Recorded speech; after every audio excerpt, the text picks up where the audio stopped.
ሰላም ቤተሰብ ከመይ ኣለኹም? ኣነ እግዚኣብሔር ይመስገን ሰላም እየ። ከምታ ኣነ ሰላም ዘለኽዎ ሰላም ክትኮኑለይ በዓልቲ ሙሉእ ተስፋ እየ። ላይክ ሸር ሰብስክራይብ እናገበርኩም ነቲ ተባባዕኒ ካብ ልቢ እየ ዘመስገን። ሓደሽቲ ንዝመፅኹም ደሞ ሰብስክራይብ ብምግባር ቤተሰብ ኩኑ። ብዛዕባ ሓዳር ሕፅር ዝበለት ሒዘ መፅእ ኣለኹና ንኽተዳምፁኒ ክሻዕ መጨረሻ በትሕትና ይሓትት። ሓዳር ንደቂ ሰባት ኣገዳሲ እዩ። ደቂ ሰባት ማዕረ ማዕሪኡ ምስ እግዚኣብሔር ፈጣሪኦም ዘለዎም ርክብ ብቐፃሊ መንገዲ ክንሪኦ ኢና። ሎሚ እውን እንተኾነ ሓዳር ኣብ ገነት ፅቡቕ ቦታ እዩ ዝፍፀም። ኩሎም ሰብ ሓዳር ነዚ ምስጢር ክፈልጥዎ ይግባእ። መስራቲ ሓዳር ዝኾነ ኣቦ ንደቂ ሰባት ሓዳር ዝሃበ እግዚኣብሔር ባዕሉ እዩ።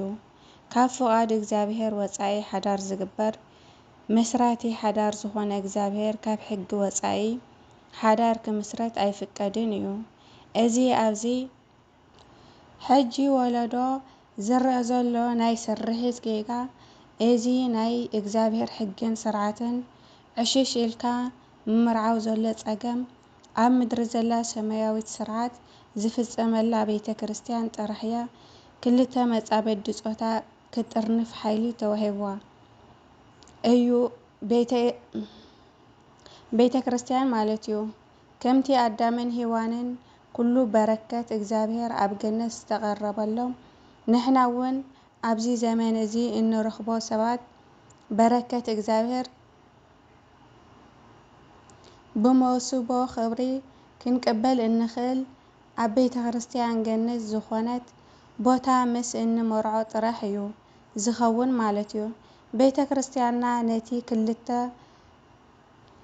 ተፃመድቲ ፆታ ኣብ ምስጢራት ናይ ነፃ ልምምድን ሕግን ዘለዋ ቤተ ክርስቲያን ናይ ምጥርናፍ ዕማም ትፍፅም እያ። ካብዚ ሕግን ስርዓትን ወፃኢ ዝግበር ሓዳር ብቤተ ክርስቲያን ኣፍልጦ ዘይወሃቦን ሓዳር ኣይባሃልን እዩ። ምክንያቱ እቲ ሓዳር እግዚኣብሔር ኣይባርኾን ኣይቀድሶን ኣይፈቐዶን እዩ። ነዚ ብዝምልከት ናይ ቤተ ክርስቲያን ናይ ስርዓት መፅሓፍ ፍትሐ ነገሥት ከምዚ ይብል። ናይ መርዓ ሓድነት ወይ ድማ ሓዳር ብፀሎት ካህናት እንተዘይኮይኑ ክረጋገፅ ኣይኽእልን እዩ። ኣብቲ ዘውዲ ወይ ከዓ ኣክሊል ዝድፈአሉ ክልቲኦም ኣብ ዝጥርነፍሉ እዋን ቅዱስ ቁርባን ይቕበሉ ይቅደሱን ይባረኹን። ምስጋና ንዑኡ ይኹን።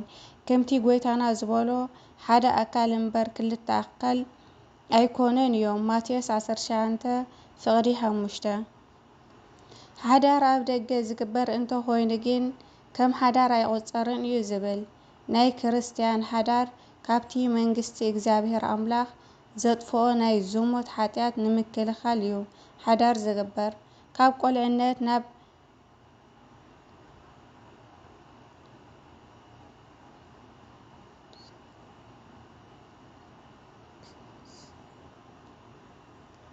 ንጽህናን ቅድስናን ክንስእን ዝፈታተን ስራሕ እዩ። ነዚ በመጥቃስ ብርሃን ዓለም ቅዱስ ጳውሎስ ስለ ዝሙት ግን ነፍሲ ወከፍ ናይ ገዛ ርእሱ ሰበይቲ ሃልዎ ከምኡ ከዓ ነፍሲ ወከፍ ድማ ናይ ገዛ ርእሳ ሰበይቲ ሰብኣይ ይሃልዋ ኢሉ። ቀዳማይ ቆሮንጦስ 7:2 እዚ ሓዳር ካብ ዝሙት ንምክልኻል ካብ ዝተውሃበና ቤተ ክርስቲያን ስርዓት ገዲፍና ፍፁም ክንፍፅም የብልናን ኢና። ንፅድቂ ኢሉ መርዓ ዝፍፅም ክርስቲያን ብዘይ ስርዓት ቤተ ክርስቲያን ሓዳር ክፍፅም ኣይግባኦን እዩ። ናይ ሎሚ ክርስቲያን ግን ንፅድቂ ዘለና ፍቕሪ ስለዝነከየ ሓዳርና ካብ ኣብ ቤተ ክርስቲያን ወፃኢ ክፍፀም ኣገዲዱና ኣሎ። እዚ ድማ ኣብ ውሑዳት ክርስቲያናት ጥራይ ዝረአ ጌጋ ዘይኮነሲ ናይ መብዛሕትኦም ኦርቶዶክስ ሰባት መነባብሮ ኮይኑ ዝዓበየ ሓጥያት እዩ ዘሎ።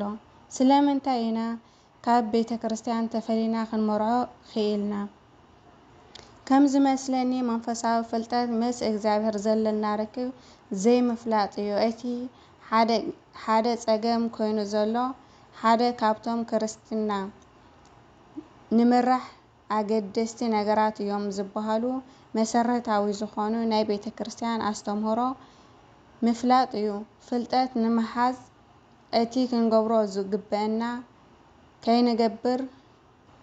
ከይንገብር ዝዓግተና መሰረታዊ ነገር ድማ ቃል ቤተ ክርስቲያን ዘይምስማዕ እዩ። ሎሚ ትምህርቲ ቤተ ክርስቲያን ብቐንዲ ሓዳር ተረዲኡ ኣብ ቤተ ክርስቲያን ስርዓት ዝፍጽም ሰባት ስሕት እዩ ውሕድ እዩ እንተበልና ምግናን ኣይኮነን። ስለዚ ድማ እዮም ብዙሓት ክርስቲያን ካብ መደብ እግዚአብሔር ኣምላኽ ወፃኢ ዝመራዕው ዘለዉ ማለት እዩ። ብሰንኪ ሕፅረት ፍልጠት ካህናት እውን በርቲዕና ብዘይምምሃርና ምእመናን ሓዳሮም ካብ ቤተ ክርስቲያን ናይ ምፍላይ መሰረታዊ ጌጋ ይፍጸሙ ኣለዉ።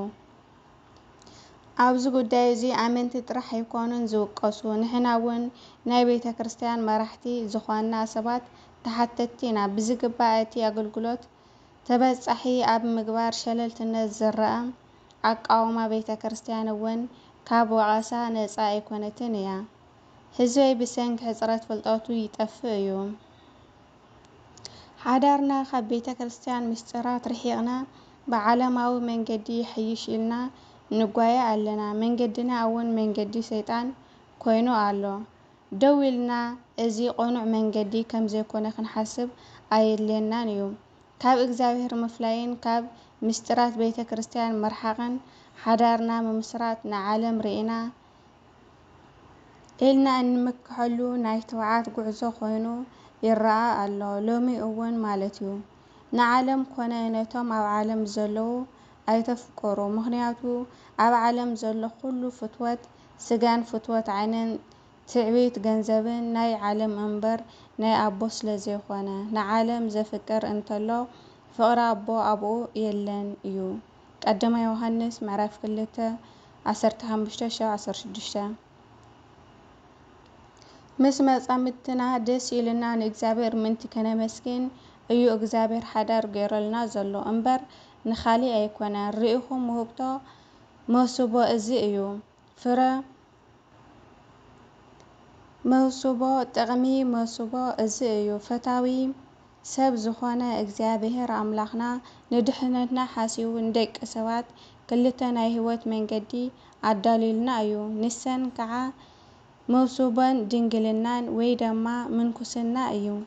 ኮይኑ ግና መንገዲ መሶቦ ክምረፅ እንከሎ መሶቦ ፈጺሞም ቆልዑ ምውላድ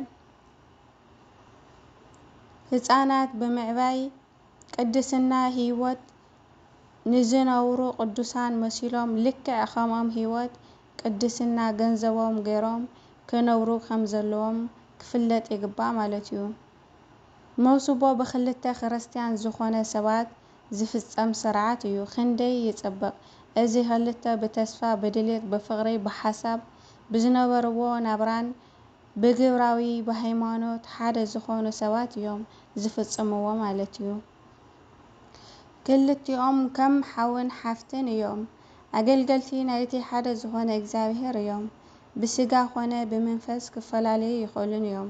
ክልቲኦም ሓደ ኣካል እዮም ብዝብል ትምህርቲ ዝተመስረተ ሓቂ ሓደ ኣካል ሓደ ህይወት እዮም። ስለዚ ሓደ ስጋ ብምዃኖም ሓደ መንፈስ እውን ብተግባር እዮም ዝፍጽሙ። ብሓድነት ይጾሙ፣ ብሓድነት ይጽልዩ፣ ብሓድነት ስርዓት ኣምልኾ ይፈጽሙ። ኣብ ጉዕዞኦም ንዝገጠሞም መከራን ስቃይን ብሓድነት ኮይኖም ይቕበልዎን ይሰግርዎን። ሓዲኦም ካብ ሓዲኦም ዝኾነ ነገር ኣይተሓባብኡን። ኣብ ንባዕሎም ፍቕርን ሓልዮትን እምበር ንልቢ ዝሰብር ሓዘን ኣይኮኑን እዮም። ነዚ ሓድነት ብምርኣይ ብምስማዕ ክርስቶስ ኣምላኽና ባህ ይብሎ። ንከምዚ ዓይነት ውሑዳት ከዓ ሰላሙ ዕዚዙ ይህቦም። እግዚአብሔር ኣምላኽ ሰላምና ይሃበና። ሰላምን ሓድነትን ንኩሉ ወዲ ሰብ ይኹን። ከምዚ ዓይነት ሓዳር ንክንፈጽም ደግሞ እግዚአብሔር ኣምላኽና ይሕግዘና። ብሓቂ ኣብ ክልቲኢኻ ዘሎ ብሓባር ሽግርካ ይኹን ብሓባር ሰላም ይኹን ብሰላም ብፍቕሪ ንክንሰርሕ እግዚአብሔር ኣምላኽና ይሕግዘና።